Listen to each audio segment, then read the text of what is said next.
bem. Deixa eu só posicionar a câmera aqui. Opa, pronto, agora foi. Boa. Me Cara, vê aí se meu áudio tá bom. Se não tiver, eu dou uma ajeitada também. tá tão tranquilo o seu áudio. O meu também tá de boa? Tá de boa. Cara, é uma honra ter você aqui, bater essa conversa sobre remediação ambiental. Ter que parabenizar a Débora, né, que fez todo esse trabalho de a gente estar aqui hoje. Bruno, antes de a gente começar a nossa conversa, fala um pouco aí de você, da sua empresa, de onde você é. Tá. Primeiro eu que agradeço aí o convite e também pela Débora ter organizado aí. Meu nome é Bruno, eu sou de São Paulo. Me formei primeiro em oceanografia na USP, porque sempre gostei da parte ambiental, né? E aí, na época de escolher o que fazer, né? Acabei descobrindo a oceanografia, me arrisquei, fui.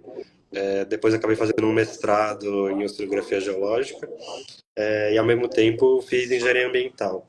Então, a partir da engenharia ambiental que eu ingressei, né, aí no mercado de áreas contaminadas, né? Então, gerenciamento de áreas contaminadas. Trabalhei em consultoria, né? Então, tanto nas primeiras etapas do gerenciamento de áreas contaminadas, as partes de investigação e de remediação também, né? Que é a parte mais para o final. E aí, ano passado, surgiu uma oportunidade para entrar na Aquifer Serviços de Remediação, que é a empresa que eu sou gerente hoje em dia. E aí aceitei e estou aqui, né? Então, a nossa empresa é uma empresa especializada em serviços de remediação ambiental. Então, a gente não é consultoria, né? A gente presta serviço para consultorias já na parte final do gerenciamento de áreas contaminadas, né? Então, na elaboração do design da remediação, auxiliar consultores e clientes finais na decisão de como eles podem prosseguir com uma remediação e executá-la, né? Então, essa é basicamente a minha trajetória aí. São Paulo, também meu conterrâneo. Esse é São Paulo? Hoje eu tô no Paraná, né? Mas eu sou de São Paulo, Aham. capital. Ah, legal, legal. Achei que você era de Rondônia também. Que nem Não, eu. eu conheci a Débora, cara, foi até interessante, porque assim, eu não tinha LinkedIn, faz pouco, acho que faz uns 2 anos que eu tinha LinkedIn, eu não conhecia. Eu não sei como eu comecei a conversar com ela lá. Aí Aham, depois, o Instagram e o WhatsApp, e aí já tem quase 2 anos já que eu converso com ela. legal, legal. Bom, para o pessoal entender, né, o que é remediação ambiental? Tá. Então, para entender o que é remediação, primeiro precisa se entender que é uma área contaminada, né? Então, a área contaminada, o que a gente trata é qualquer matriz ambiental que tenha sofrido o efeito nocivo de algum contaminante, né? Então, seja ela o solo, o ar do solo, água subterrânea. Então, são essas as principais matrizes que a gente trata, né? Então, atividades do homem, né? Então, seja ela industrial, seja ela comercial, como um posto de serviços, de combustíveis, etc., podem acarretar na contaminação do meio ambiente, né? Seja por derramamentos, vazamentos, N fatores podem levar realmente algum produto que vai atingir o solo superficial ou o piso, que por fraturas no piso vai acabar percolando e entrando aí no solo e contaminar o solo e por consequência, se a contaminação for migrando, impactar a água subterrânea, né? E aí também o ar do solo que está entre os poros dos sedimentos dos grãos, né?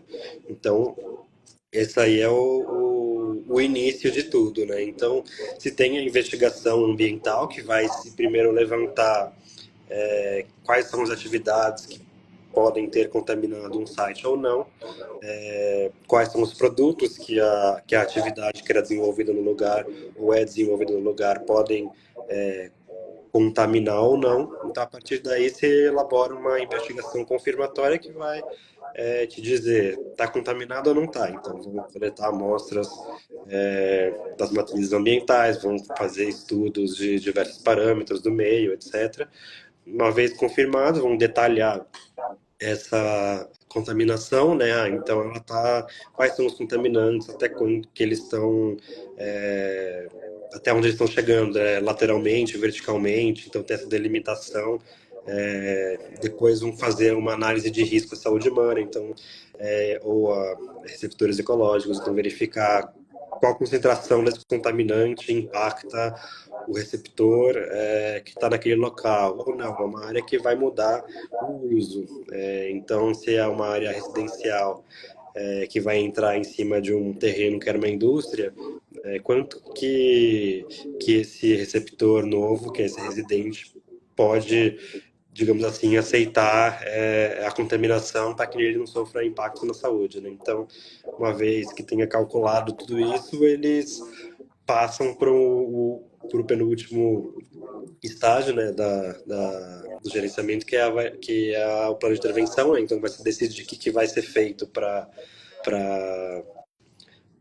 que o receptor não tenha esse efeito nocivo da contaminação. Não sei ao certo o que você está tentando editar. O computador, a Siri aqui tá doida já. E aí, então, a remediação é um dos possíveis fatores que podem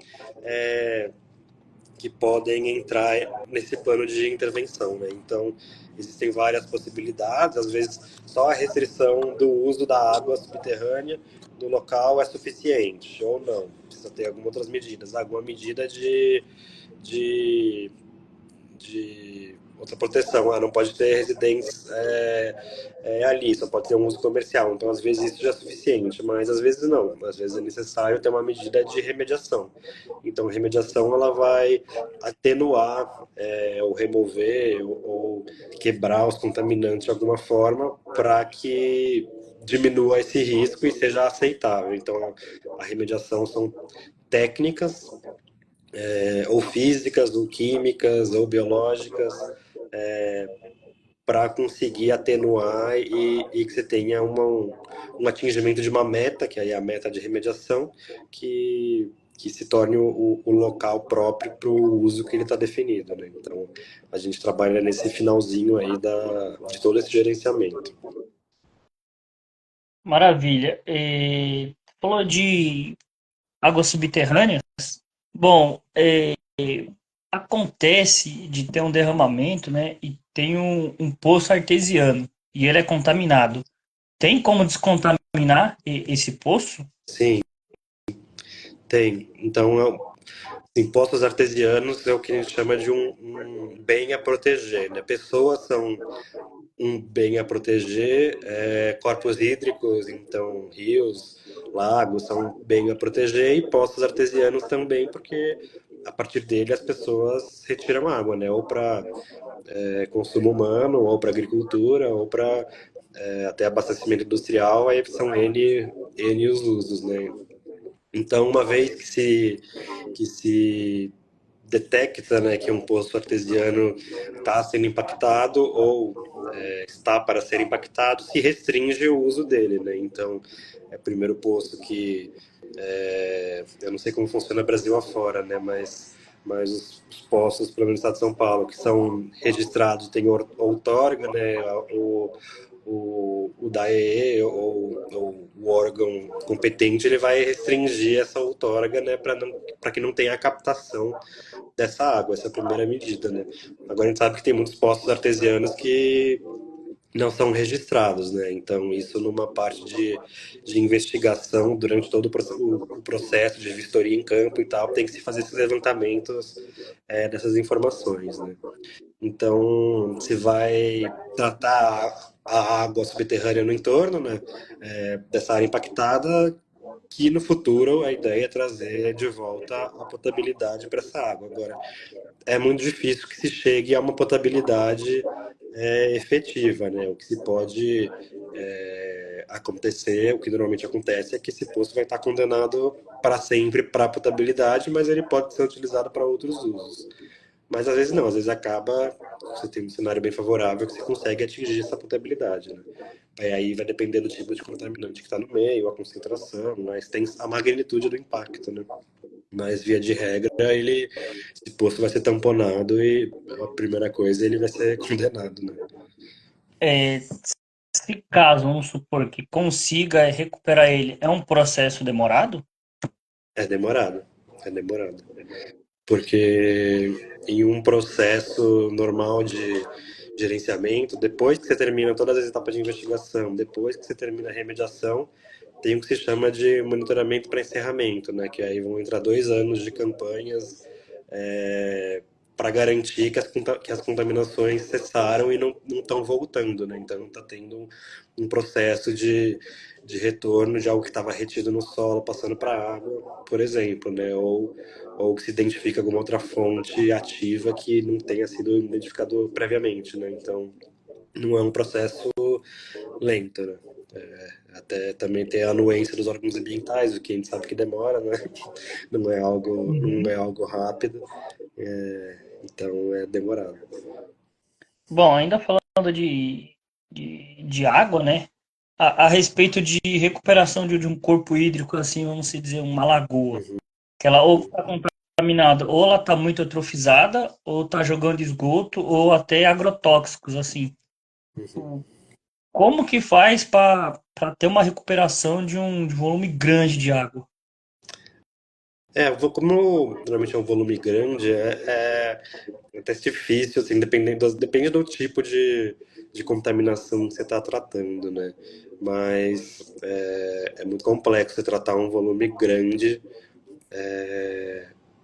hídrico, né? Você precisa ter alguma solução, primeiro, que seja viável financeiramente, né? Porque tudo vai entrar no embate legal e jurídico, mas também financeiro, né? Que vai embasar a decisão, na maioria das vezes, entre a consultoria, o prestador de serviço de remediação, que é o nosso caso, o órgão ambiental, é questões financeiras, né? Mas se for um corpo hídrico muito grande,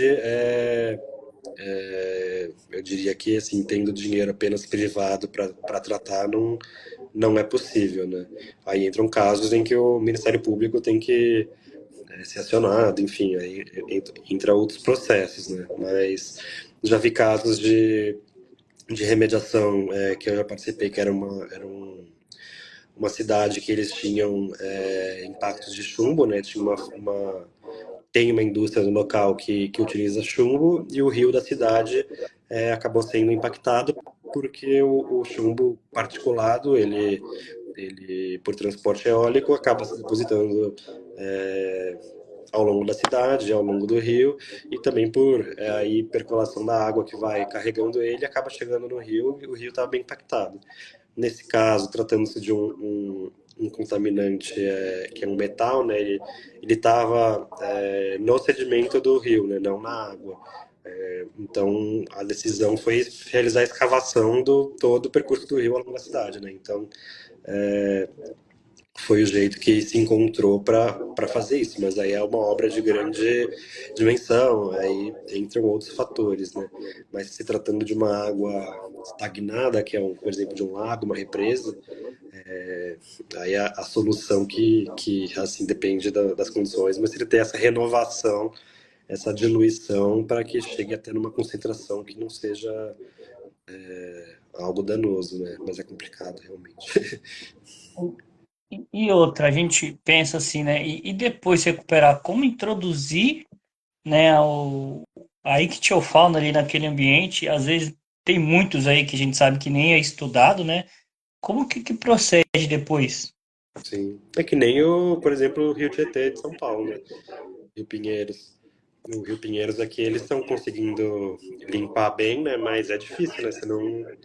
Você até reestruturar a fauna antiga. Primeiro tem que ter estudos do que era a fauna antiga do lugar, né? Acho que entra aí o primeiro problema, né? E depois é como que você vai garantir que você não está introduzindo coisas exóticas ou não, né? De fato, é um problema macro, né? E assim, a gente desse estudo, né? Quando é Rio Grande, às vezes tem, né? Ainda mais, um exemplo, se pega rio aqui, que nem eu tô no interior, que é rio pequeno. E depois, né, como que você vai introduzir uma espécie ali se nunca teve um estudo? Como Sim. que vai fazer para tentar dar vida, né, essa nascente, esse... É porque aqui tem rio aqui que é bem pequeno, dá nem na Uhum, canela. Como uhum. que vai introduzir um peixe ali para poder, né, para ele poder viver de novo? Você tem que entender primeiro toda a estrutura trófica do meio, né? Quais micro-organismos estão no meio, né? Toda essa estrutura trófica, porque não adianta colocar o ectofauna, que aí está no último nível, e você não tem toda a cadeia para que ela sobreviva, né? Bom, deixa eu ver aqui que tá meio escuro aqui. Quais são os acidentes mais comuns que a gente tem hoje no Brasil, né, em relacionado à água, à terra? O que você Tudo já presenciou? começa, tudo começa a ser que se começou com postos de combustíveis, né? Então, todo o gerenciamento de áreas contaminadas veio de postos de combustíveis. Então, vazamentos de tanques de postos que contaminam a água.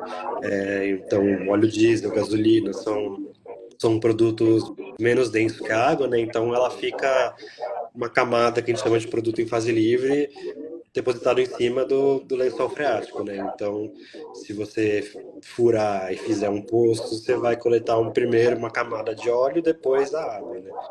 Então, tudo começou por conta disso.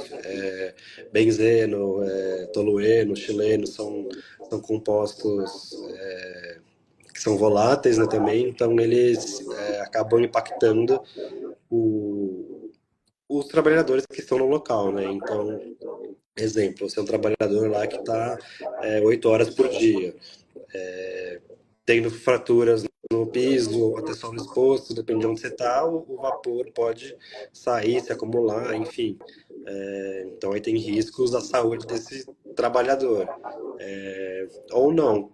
Você está aqui, pelo menos aqui em São Paulo, muitos dos casos os postos são vendidos para incorporadoras que vão implementar obras, né?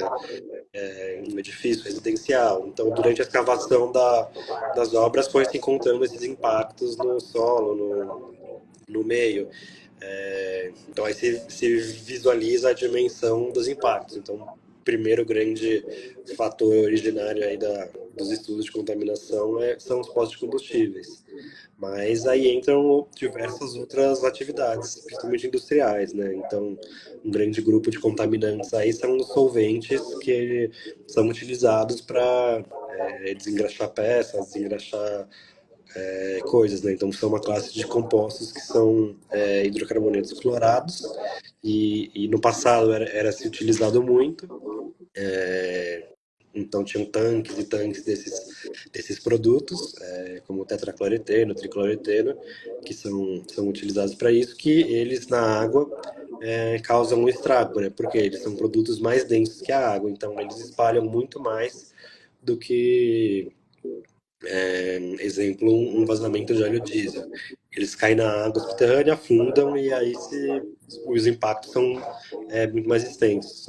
Mas aí entram classes de outras classes de contaminantes que a gente chama de contaminante emergente, né? Então são os que estão chegando agora, estão virando os enfoques. Por exemplo, tem uma classe de contaminantes chamada PFAS, que são produtos utilizados para repelir, exemplo, óleo, né? Então, eles são usados em embalagens de comida, são usados em também espumas de combate a incêndio, em diversos produtos que se começaram a estudar não tem tanto tempo atrás, principalmente na América do Norte, né? E aqui no Brasil ainda não é algo gerenciado, né? Então, não se tem nenhum tratamento para esses compostos que estão presentes em praticamente todos os produtos que a gente usa, né?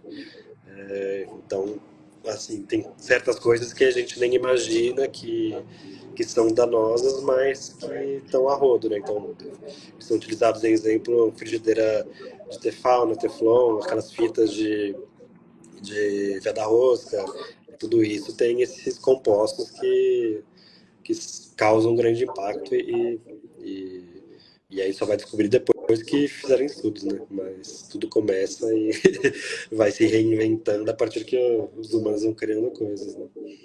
Aí depois, geralmente, quando a área tá bem pior, aí chama, né, uma parte de remediação para tentar amenizar, né? Sim, exatamente.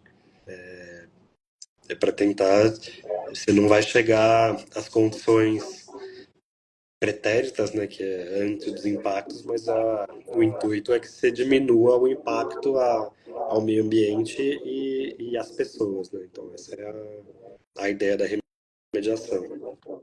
Hum. Bom, falando de área degradada, né, tanto de água, a gente já falou de água, né, um pouco de terra. Uhum, Como que, quais são os princípios, assim, o início para você recuperar aquela área degradada, né? tá. O clássico é escavar e destinar, né? Esse é o clássico que se faz para gerenciar. Não é o mais sustentável, mas é o que se faz normalmente, né? Então você vai primeiro delimitar o impacto, né, a área de impacto, remover ela e mandar ou por um aterro, que aí dependendo do contaminante ele vai queimar em fornos de cimento, né? Então fazer com o processamento, depende aí do poder calorífico do solo, do contaminante que está nesse solo, ou não, ele não pode ir para esse fim, ele vai para incineração. Então eles vão incinerar para garantir que esse solo vai ter um fim adequado. Ou não, dependendo do contaminante, ele só vai para um aterro específico e vai ficar lá, né? Então, solo com metais, ele vai ficar lá num local que se tem controle, que não vai ter lixiviado, etc. Então, esse é, via de regra, a decisão mais rápida, mas menos ecológica, né? E aí tem outras técnicas para que você possa limpar, né? Então tem sistemas que vão aquecer esse solo e volatilizar o contaminante, depende do contaminante, né? Então aí você tem que ter um sistema de captura dos vapores nesse solo. Ou não, você consegue aumentar a atividade microbiológica do solo para que os próprios micro-organismos vão degradar os contaminantes, né? Então são técnicas aí que você está aumentando essa biorremediação, estimulando essa biorremediação. Ou técnicas de extrair o vapor que está preso lá e induzir uma volatilização. Então aí são várias técnicas possíveis para que se faça isso e aí é aquela questão, né? Você tem que avaliar sempre primeiro se é efetivo ou não, depois o custo, porque no final das contas tudo vai depender do custo, né? Você vai escolher uma técnica efetiva, mas que seja viável financeiramente para ser executado, né? Dá para essas áreas assim, dá para recuperar com fungos específicos? Fungos eu não sei, depende aí das bactérias que, assim, tem algo que eles chamam de fitorremediação, né? Que exemplo, plantam algumas espécies de árvores que a raiz dela vai puxar o contaminante e vai se degradar ao longo do caminho, né? Isso é um tipo de, chama fitorremediação. Fungos eu não conheço, se tem algum que específico que seja usado, né? Tem as bactérias Dealacocoides, que são as responsáveis aí por degradar compostos clorados, ou bactérias aeróbicas que vão preferencialmente ir para os hidrocarburos de petróleo, outras anaeróbicas que vão para outros compostos. Então aí depende do tempo que você tem para essa remediação e da própria microfauna que está aí no seu meio, né? Porque vai depender se tem ou não os micro-organismos e o meio para ela se alimentar, né, que seria o contaminante, e outros nutrientes para ficar favorável a elas. Né? Então, pH do solo, oxigênio, enfim, são vários fatores, né, para que elas consigam se estimular e se alimentar aí desses contaminantes. Bom, ainda Me veio uma pergunta que é para dois casos, né? Vamos supor. A área degradada, eu vou botar isso aqui para ficar mais fácil. Ela tá daqui para cá, né? E Aham. como que faz uma barreira para ela não na terra, tanto na terra como na água, né? Uhum. Para ela não passar para esse lado e nem para as laterais assim, para ela ficar só isolada aqui para poder ter um Aham. tratamento melhor. Primeiro você precisa entender, tá tratando de água, né? A água, assim, no solo, ela não vai migrar tanto lateralmente, né? Mas qual que é o sentido do fluxo subterrâneo, né? Então, o fluxo subterrâneo, ele sempre tem um sentido, né? Então, primeiro precisa se entender para onde que a água está indo e em que velocidade, né? Então, esse é o primeiro ponto. O segundo ponto é entender, entender qual que é a espessura que eu preciso ter de algo reativo, né? Algo assim, permeável, mas que seja reativo para que o contaminante, quando passar, ele seja ou retido, ou quebrado, ou biodegradado, enfim. Aí depende da técnica que você quer. Então, a espessura que eu preciso e quanto de verticalmente eu preciso construir essa barreira, né? E aí no passado se criaram já vários métodos, então desde escavar e preencher, então você vai com a escavadeira, retira lá uma porção, faz uma trincheira e preenche essa trincheira com algum material, ou você faz uma barreira que seja, chama-se funnel and gate, né? Então é funil e portão, que se faça uma impermeabilização nas laterais da sua barreira e no meio fique um portão onde passa a água por esse portão. Então, por esse portão você vai colocar algo reativo aí para que a água passe e seja tratada, ou a forma que a gente trabalha na aquífero é uma barreira semipermeável injetada, né? Então, a gente vai com hastes de injeção no perfuratriz e injeta uma solução líquida nos poros do solo do aquífero. Então a solução líquida, ela vai ocupar o espaço que a água tá, então ela vai entrar, ocupar o espaço que a água tá e ficar ali de maneira reativa. Então, quando a água contaminada passar por ali, ela vai ser tratada, né? Então, ou com mecanismos de sorção, que a gente usa compostos à base de carvão ativado. Então, o carvão ativado ele é poroso, né? Quando a água passar, os poros do carvão vão ter afinidade com os contaminantes que vão ser absorvidos nele. Ou uma barreira reativa, exemplo, a gente quer fazer uma redução química, então produtos à base de ferro zero, que causa redução química dos compostos, você vai estar lá e você injeta ele, vai estar distribuído aí numa seção do aquífero, nos poros do solo que estavam com água, agora estão com o reagente, quando a água passar ali, vai ter essa redução química no local, né? Então a gente chama de in situ, e vai ter a degradação dos compostos. Então vai tudo depender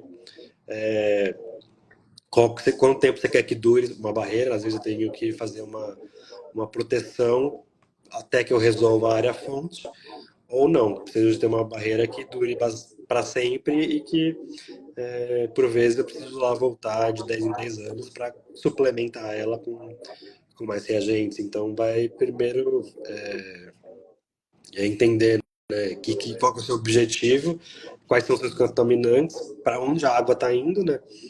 Qual a velocidade que essa água está indo para onde você não quer que ela vá, e as extensões, né? Tanto lateral quanto vertical. Bom, vocês falando de carvão ativado, como que vocês fez a barreira lá com o carvão? Como vocês veem que ele já está saturado? E Uhum. depois, o que que você faz com esse carvão que está saturado? Tá. O carvão, esse carvão que a gente utiliza, ele é numa gramatura coloidal, né? Então ele é de 1 a 2 micra. Então ele tem uma viscosidade que nem da água. Para você saber que ele está saturado, tem que ter algum posto de observação depois da barreira, né? Então, se você identificar depois de um tempo que apareceu contaminante depois da barreira, aí você vai saber que ele saturou, né? Ou você tem que tirar um testemunho de solo e de água da barreira em si e analisar. Mas esse carvão, né, ele, ao mesmo tempo que ele tem poros que vão reter contaminantes, ele é uma matriz para micro-organismos, né? Então, dentro dele vão ter micro-organismos, culturas que vão acabar biodegradando os contaminantes. Então, ele vai se autociclando ao longo do tempo. Aí entra outro fator, né, que você tem que calcular quanto de massa de contaminante está chegando nesse carvão e qual que é a taxa de biodegradação dos micro-organismos ou de algum outro método que você colocou, exemplo que eu citei, o ferro, que vai causar uma redução química do contaminante, então vai reduzir essa massa de contaminante que está chegando no seu carvão. Então, uma balança que você tem que entender o que está chegando e quando que está chegando e quanto que ele consegue ciclar, né? Mas não se retira esse carvão. Uma vez lá, ele vai ficar.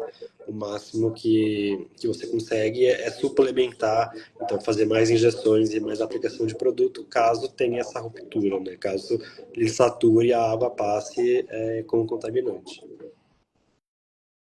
Maravilha. Bom, falando um pouco do PGRS, né?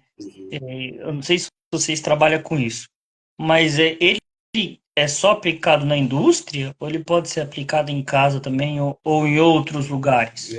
Até na parte de remediação, assim. Pode falar. Sim, acho que qualquer coisa que tenha uma demolição, remoção de resíduos sólidos, se demanda um, né? Normalmente aí nos projetos que envolvam incorporação de imóveis por empresas, que aí vai ter a mudança de uso, então eles vão demolir e construir algo no local se precisa, né? E aí você faz, aí entra aí no âmbito de engenharia ambiental que você precisa identificar resíduos que tenham algum potencial contaminante, né? Então, telhas de amianto. Hoje em dia não se utiliza mais, mas você pega muitos casos que tenha indústrias ou casas, residências que tenham ou caixa d'água ou telha de amianto. Lâmpada fluorescente também, tem mercúrio, então é um resíduo que você tem que segregar e então no PGRS você vai fazer esse plano do que você está separando, né? Ou não, às vezes exemplo, uma indústria que tem área de transformador. Os transformadores antigamente usavam um óleo isolante neles, que é Ascarel, que tem um produto químico que chama PCB nele, né? O PCB, se derrama o óleo, ele vai estar impregnado aí no concreto, ele não migra muito, então você tem que segregar essa porção do concreto que está impactada e destinar de acordo aí com a NBR. Ela mudou, né? Eu não estou muito a par hoje em dia qual que é a tua mais atual, mas se utilizava uma que era a classificação, acho que é 2004, que a classificação de resíduos, né? Mas sim, entra no âmbito de áreas contaminadas nesse sentido de segregar e ter esse gerenciamento de resíduos, né? Ou até em solo, né? No solo tem aquela polêmica se é um resíduo ou não é um resíduo, né? Tem gente que fala que tem gente que fala que não é, mas vai depender aí da classificação e também você tem que dizer para onde que ele vai. Vai ter uma obra de escavação para ou implementar uma terraplanagem ou implementar um subsolo de um prédio, enfim, então entra também. Eu já realizei alguns planos de demolição, né? Nesse processo todo de gerenciamento, então é algo que se faz bastante, né? E outra, né? Essa parte de reciclagem, né, no Brasil, agora que está vindo, né, com as coletas seletivas, mas tem aquela, não adianta também em algumas cidades, né? Não sei se é todas que tem. separar tudo e se no final vai misturar. Sim, Então fica aquela que trabalha perdido, né? sim. Não, é um esforço grande para o final não ter um resultado efetivo, né? Até nem precisa ir longe, aqui em São Paulo, né? A gente coloca o lixo na rua para o caminhão passar e pegar, né? Mas aí depende do dia. Um dia na semana, das 7 às 9 da manhã, passa a coleta seletiva, que garante que a pessoa está disponível para colocar o lixo nesse horário na rua, sendo que ela tem que sair para trabalhar. Enfim, é complexo toda essa questão, né? Isso no lixo, mas aí no materiais de construção civil, né? Parte vai ser britado em loco e destinado para outro fim, parte tem que ter essa segregação, aí, exemplo, fiação, forro de telhado, tudo isso é separado, mas se for feito bem feito, tem toda uma documentação depois, né? Então, certificados de destinação, comprovantes, né? Foi pesado, foi destinado X caçambas. Então, no processo bem feito, tudo isso é comprovado e você coloca no relatório para comprovar para onde foi o destino, né? Então, a gente usa sempre a palavra rastreabilidade, né? Você tem que saber de onde é a origem, quem transportou, quando transportou e para onde que foi, né? Então, ter todo esse controle do que você está fazendo, né? Mas no dia a dia, por aí, eu concordo com você, é muito difícil saber o que está sendo feito e se realmente está sendo feito, né? Eu acho que São Paulo tem ainda, né, lixões a céu aberto, né? Uhum. É um, é um grande problema até por causa do chorume, que aí não só estraga a terra, o que tiver vai estragando. Sim, gera Se eu não me engano, gases, né? e além de atrair diversas doenças, né? Sim. Aqui, se eu não me engano, tem uma coisa que eles pegam, separam o lixo, né? O lixo não, o reciclável, para vender. É uma tática que eu acho que não é toda cidade que tem, né? Eu não sei se São Paulo tem, eu não lembro. Essa fábrica de separadores de Tem recicláveis. tem as cooperativas, né? Até onde eu sei, que aí são os catadores, né? Que passam os carroceiros separando cooperativas e aí eles levam para onde tem essa separação, né? Mas eu também não conheço muito bem como é feito. Mas aqui em São Paulo tem bastante, se vê pela rua, né? A coleta seletivas, então pessoas ou carroceiros que vão pegando materiais para destinar, eles vendem, né, o material que eles coletam. Então, sucata metálica, papelão, enfim, mas eu não sei exatamente para onde que vai, mas eu sei que são as cooperativas que tomam conta, né? Deve ter algum incentivo da prefeitura, do governo, mas eu não sei muito bem como é feito, né? Maravilha. Deixa eu ver aqui.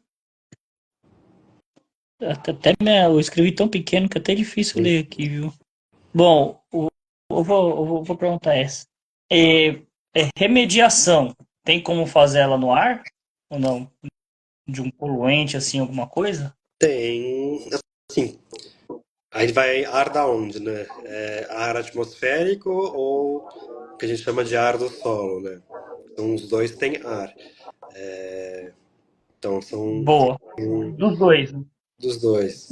Ar Isso. atmosférico não tem, o que você tem é impedir aí a fonte emissora, né? Então, seja uma chaminé, seja por filtros.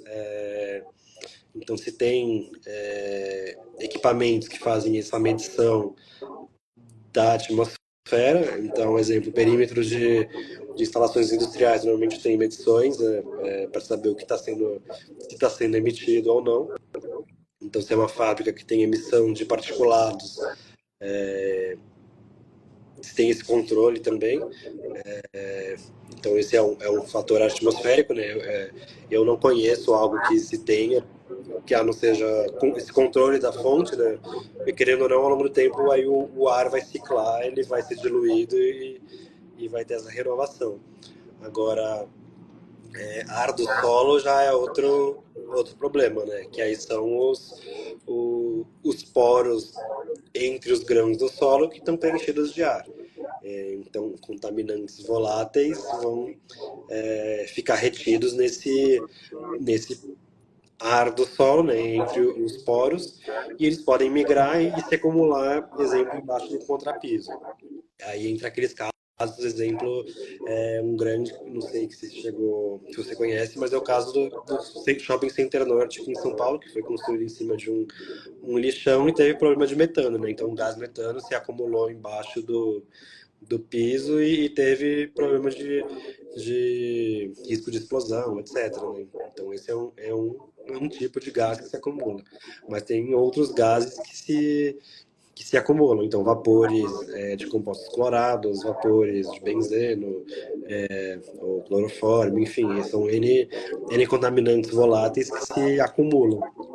E aí você precisa ter algum sistema de remoção desses vapores, né? Então, aí são um sistema de extração de vapores do solo, que você extrai ele, trata ele ou por filtros de carvão ativado, ou por filtros de oxidação catalítica, enfim, tem vários tipos de filtros que vão reter esse contaminante ou destruir ele para liberar na atmosfera, né?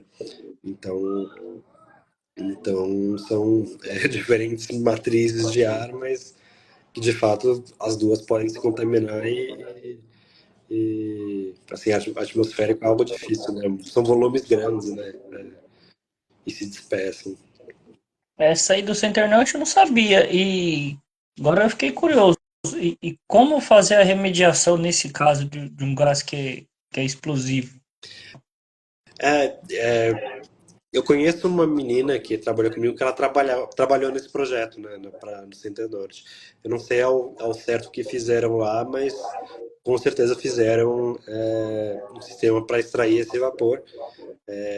Eu não sei quais concentrações que chegavam, né, mas aí tem que fazer um sistema que não tenha faísca, né, para não ter risco de explosão. Então, toda a sondagem, todos os equipamentos tem que ser à prova de explosão, né?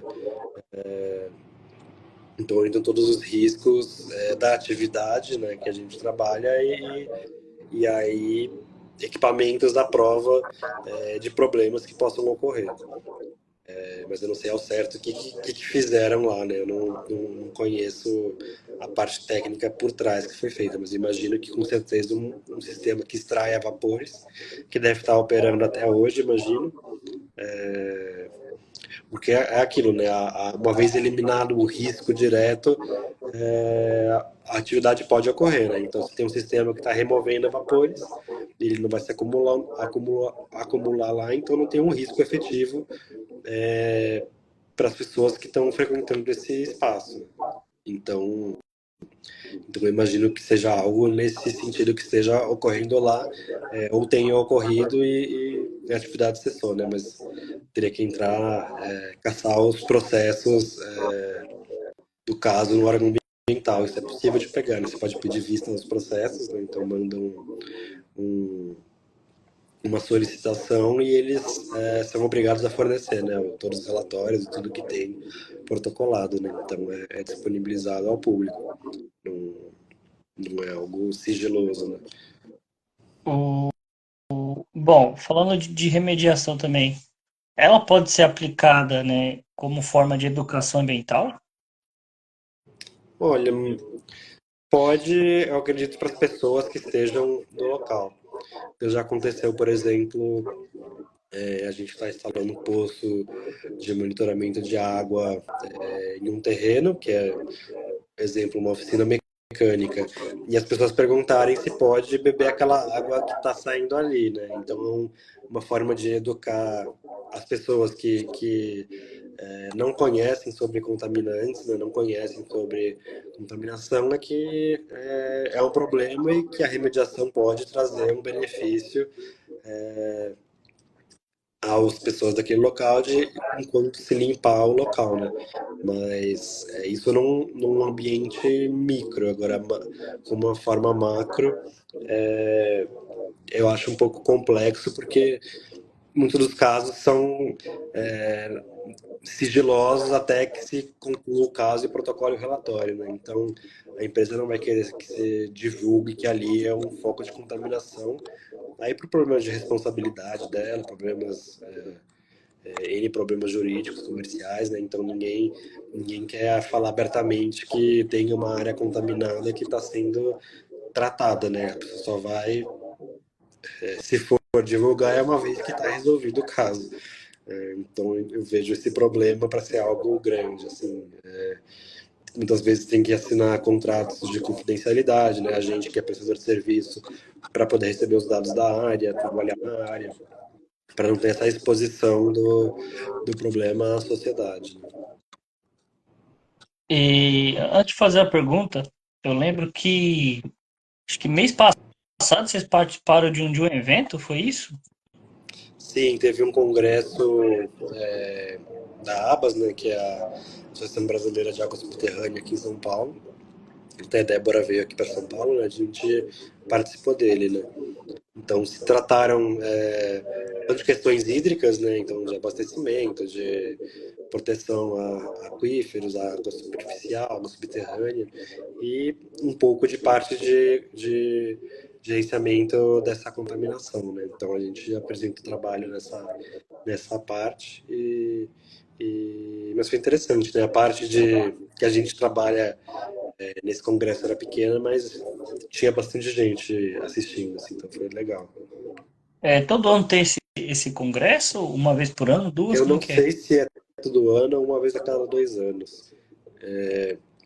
Tem um que é da AESAS, que é aí a Associação Brasileira de acho que empresas que prestam serviço de engenharia ambiental, né? Esse sim é uma vez a cada 2 anos, que aí é o maior para essa área. O da ABAS, que é de água subterrânea, eu não sei se é todo ano ou uma vez a cada 2 anos.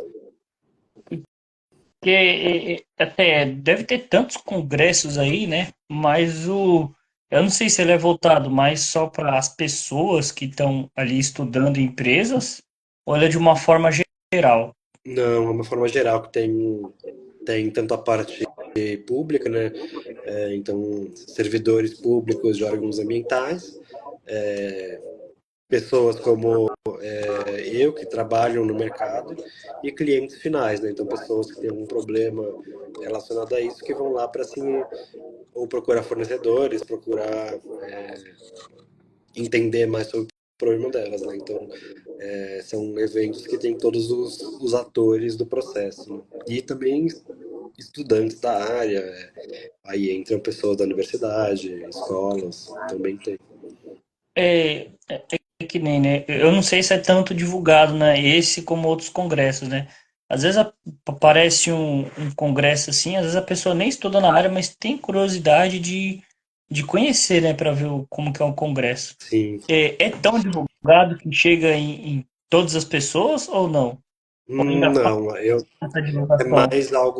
mais algo no, assim, de quem tá na área, assim, tá na internet, tá no LinkedIn, mas você tem que estar meio se procurando para achar, né? Não é algo amplamente divulgado que nem feiras aí muito maiores de construção civil, enfim. Aí também entra a questão de recurso, né? Quanto recurso que o evento tem para fazer marketing, e segundo quanto recurso as pessoas que não são da área têm para pagar para ir num evento desse, né? Porque normalmente não são eventos baratos, né? Tem uma parte que pode ser de graça, mas acesso global ao evento sempre é pago, né? Então entra essa questão. Acho que deveria ter mais assim, pelo menos para uns eventos assim, né? Gratuitos de tipo feiras, né? Para Uhum. chamar o pessoal para estar conhecendo esse lado, porque não é todo mundo que conhece a parte de remediação, como que faz, como que Sim, trabalha, né? sim.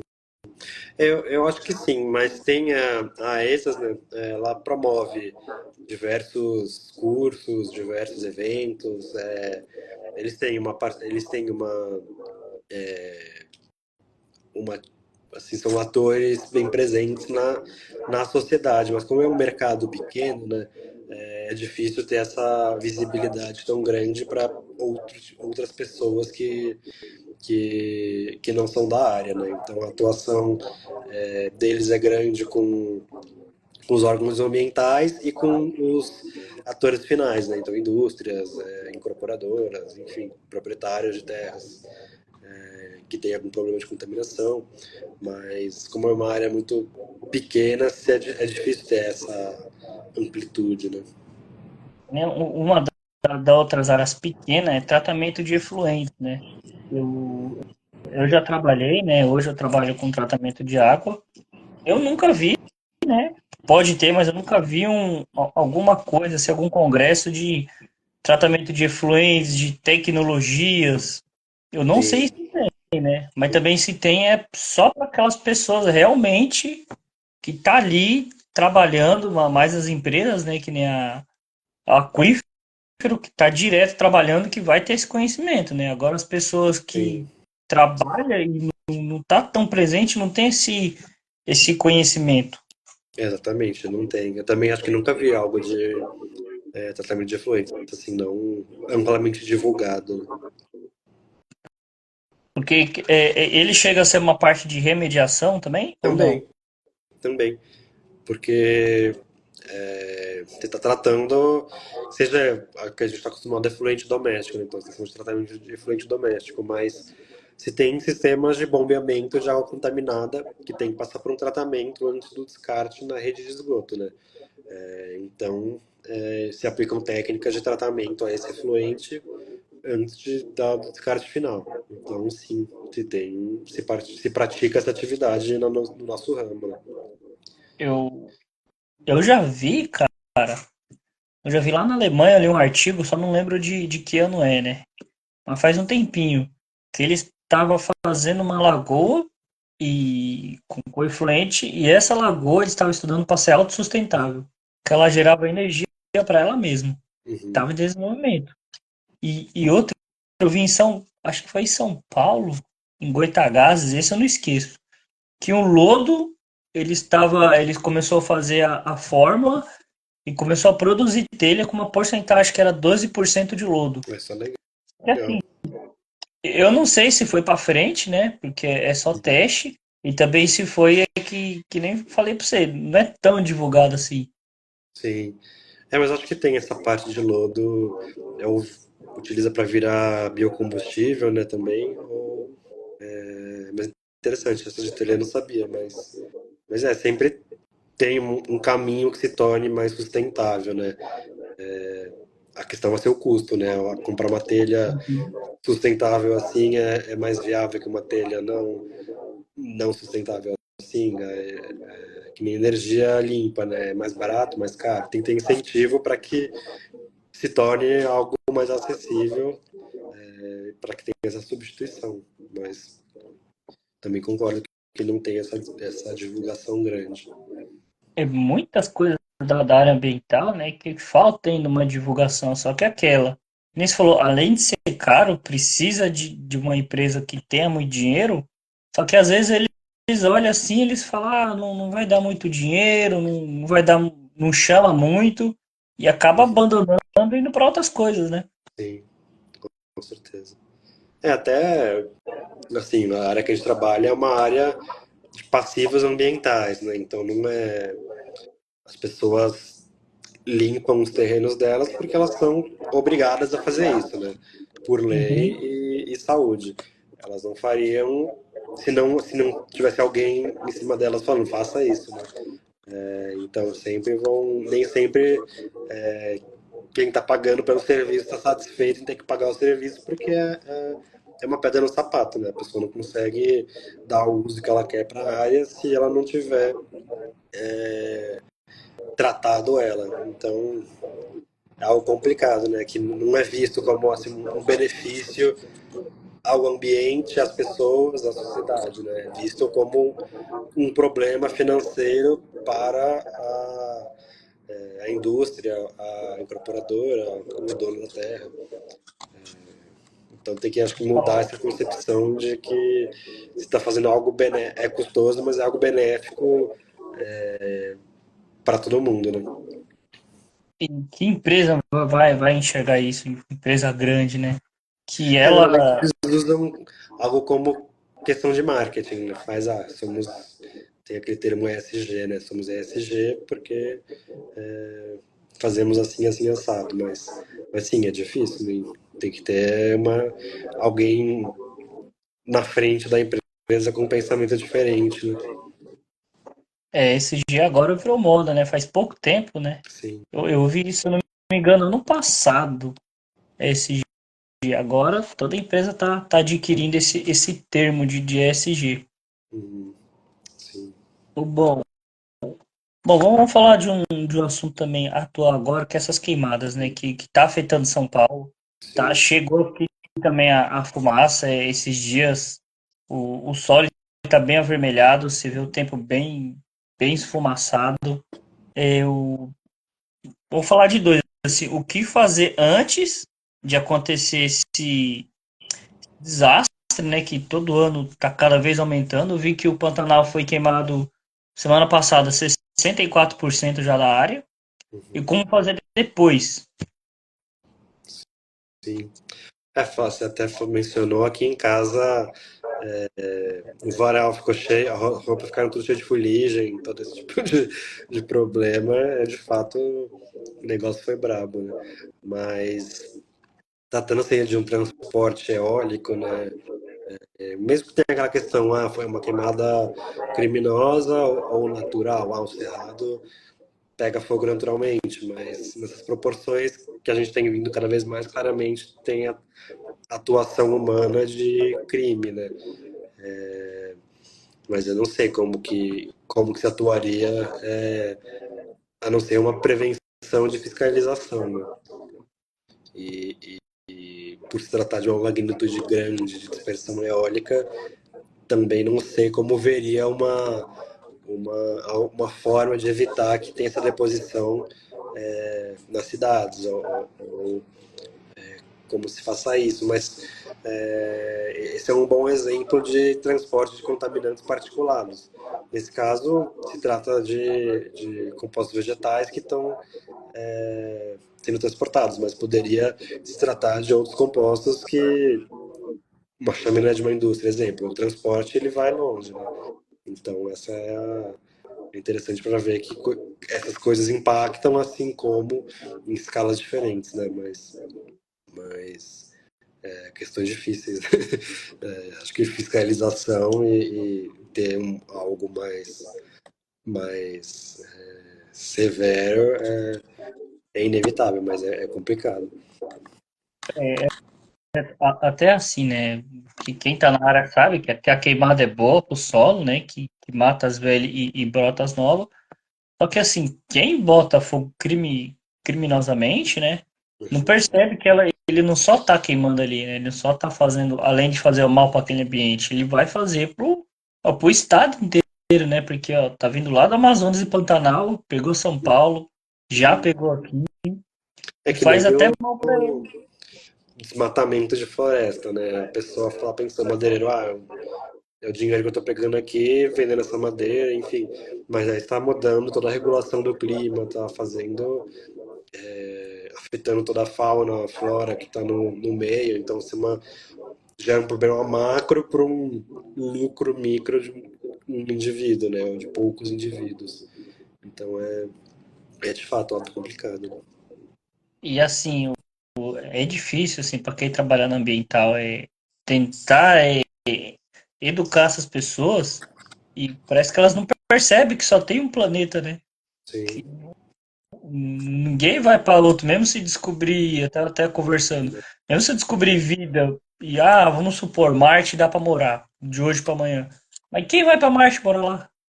não é algo egoísta da parte das pessoas, né? Pensa muito em si só do que até nem precisa ir longe, né? A gente pensar nós mesmos no consumismo que a gente faz de coisas, né? Quanto lixo se gera por dia com embalagens, com plástico, com gasto de água, gasto de luz, energia, enfim. A gente nem precisa ir longe Uhum. para ver que é o jeito que a gente foi criado e que a sociedade se molda, né? E é uma coisa bem difícil, cara, porque assim, eu já fez até uma vez aquela pegada ecológica, né? Uma vez eu fiz, aí mostra o tanto de lixo que produz no ano e tal. Uhum. Aí tem gente que parece que extrapola, né? Não, vou queimar só uma matinha, às vezes é para pegar madeira ou para, sei lá, aumentar a plantação, só que aquele foguinho, né? Uhum. No tempo errado, seco, aí se espalha. Aí quando a polícia pega, geral, nunca é o mandante, né? É difícil achar o mandante. É sempre Verdade. os que vai tacar fogo. Alguém que tá lá por acaso, ou coitado que não é quem tá só recebendo ordens e nem tem educação sobre o assunto, né? Às vezes é o que você falou, a pessoa não tem educação sobre todo o problema que ela tá gerando, né? E, e às vezes assim, geralmente quem tem dinheiro, né? Vai falar pro pessoal que tem pouco, ah, vai lá, taca o foguinho ali que eu te pago 5.000. A Sim, pessoa não vai, não, 5.000 só para jogar um foguinho no coisa. tá fácil. Vai tá. Sim. Uhum. Só que aí depois se alastra, a gente tá vendo o que tá acontecendo, né? E acaba essa tragédia toda. E assim, e depois, você sabe como fazer a remediação depois dessa área toda destruída por queimada? Tem Putz, não ideia? sei. Não sei. Aí entra questões de botânica, de uma parte que a gente não trabalha, né? Mas é complicado, né? Ter essa revitalização depois, né? Eu não sei como que tem que ter todo um plano de manejo para ir e conseguir reestruturar, né? É, a aquífero, né? Quanto tempo ela já tá no mercado? Quanto tempo ela foi querer perguntar isso? Eu acabei A esquecendo. gente tá no Brasil desde o ano passado, mas o dono da Aquifer é dono de outras empresas, né? Então ele é dono de uma empresa no Canadá, ele é canadense, né? Então lá no Canadá chama In Situ Remediation Services, que já está no mercado há vários anos.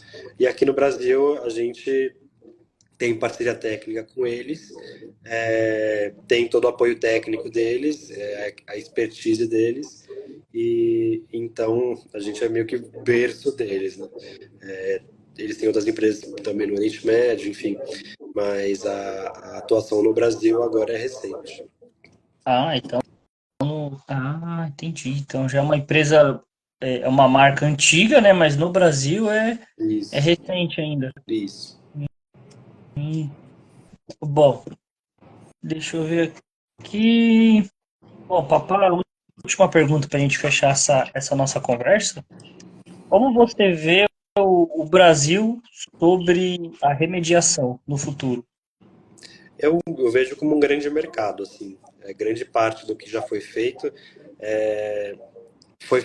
apenas no estado de São Paulo, por conta de legislação, né?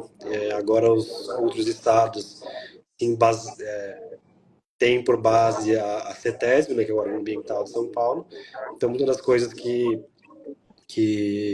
foram feitas aqui já há bastante tempo estão começando a ser feitas em outros estados. Então, ainda é um mercado muito grande. São muitas áreas contaminadas e com potencial de contaminação. Então, eu vejo que terá uma grande demanda, né? Fora do estado de São Paulo, principalmente. E assim, para completar a pergunta, quem pode atuar nessa área? Quais são as As profissões profissões. isso Ó, que pode. engenheiros ambientais, biólogos, geólogos, engenheiros químicos, acho que essas são as principais profissões que eu já vi, assim, geógrafo também. No fundo, qualquer pessoa com uma base de conhecimento ambiental e de processos, né? Porque acho que a pessoa que tem uma visão que as coisas são tudo é interligado, né? Não é uma coisa, outra coisa, não. Meio ambiente, tudo é interligado, né? Então o solo está ligado com a água, que está ligado com o contaminante, está ligado com os organismos, que está ligado com a atmosfera. Então alguém que entenda esse processo todo, tem uma visão macro, assim, é alguém que possa atuar, né? Claro, entram as questões, tem que emitir a RT, tem que fazer tal coisa. Aí sim, precisa de um profissional específico, mas outras pessoas que não têm uma formação na área, mas têm um conhecimento, conseguem atuar em outras partes do serviço, né? Então isso que é legal, né? Uma área multidisciplinar, então ela consegue receber diversos profissionais de diversas áreas. Falando até na parte da biologia, é porque tem áreas ainda que até o biólogo pouco atua, né? É Uhum, lógico, as mais conhecidas ali é pesquisa e resgate de flora e fauna. uhum. Mas o que eu vejo conversando com outras pessoas, o quão grande é essa parte de natureza, só que como é pouco divulgada, o pessoal não vai com medo, né? Porque o que é divulgado é o que os olhos enxergam, né? Os olhos enxergam Uhum. a flora e a fauna, mas você não enxerga a água subterrânea e o contaminante que está lá e os efeitos potenciais à sociedade, né? Então, se é algo que é pouco conhecido porque não é visto pelos olhos, né? Então, primeiro que é difícil as pessoas conhecerem que existe e depois se arriscar e entrar nesse meio que ela não conhece, né?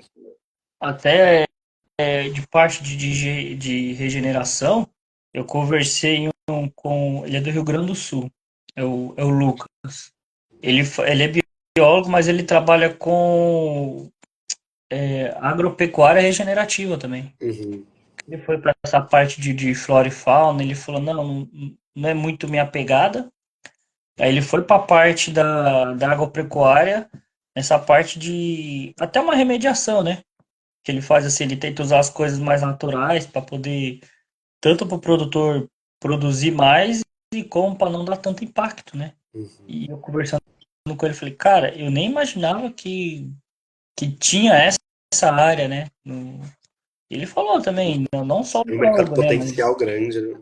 ele falou, não é só biólogo, tem outras áreas também que se relacionam, né? Que pode ajudar, só que tem essa da divulgação, né?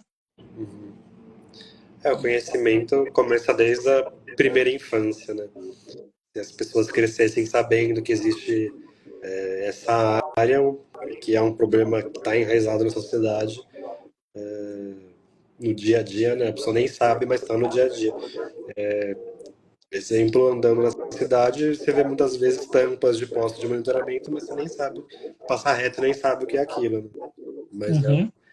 ali é um posto de monitoramento para avaliar a qualidade da água subterrânea. Mas se falar, é uma tampinha de um bueiro, mas não é. Tem um motivo, né? Sim, E outra, e de as áreas também, né? Às vezes parece isso, de elas se ajudarem mais, né? Não ficar um exemplo, não, engenheiro é engenheiro, sim, não se mistura com geógrafo, com biólogo, com químico.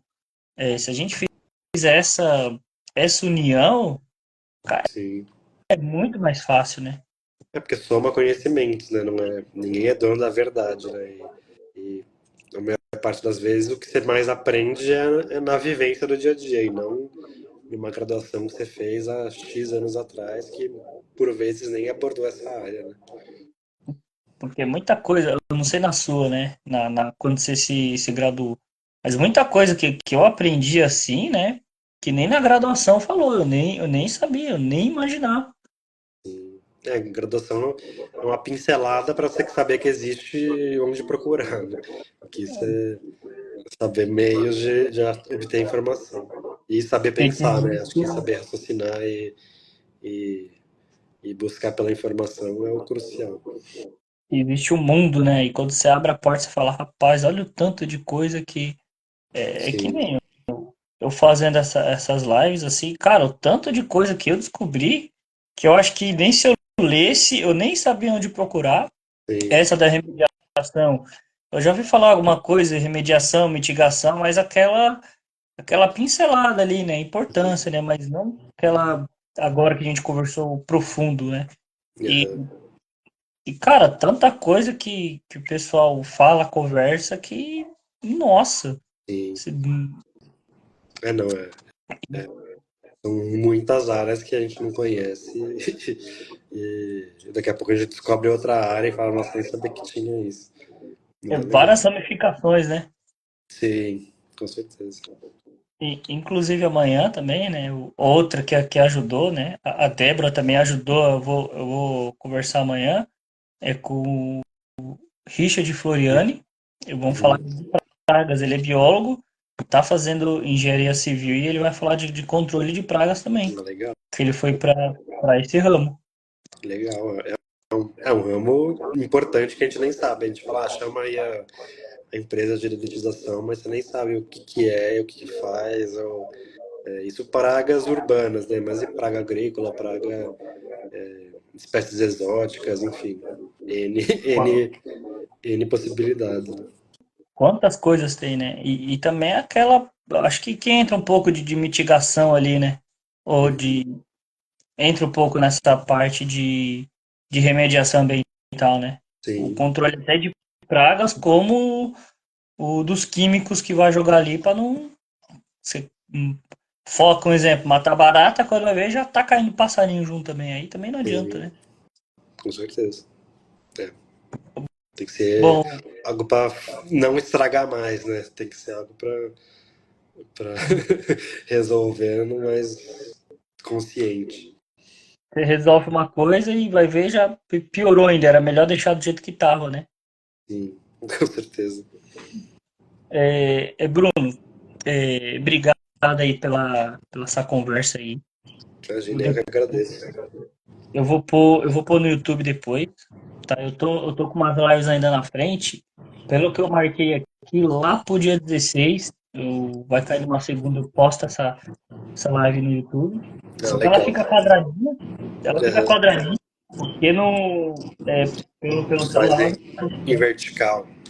É, mas aí eu vou pular e eu mando o link pra Débora passar pra você. Ou também mando o link lá no Instagram da Aquífero pra estar acessando lá. Perfeito, legal.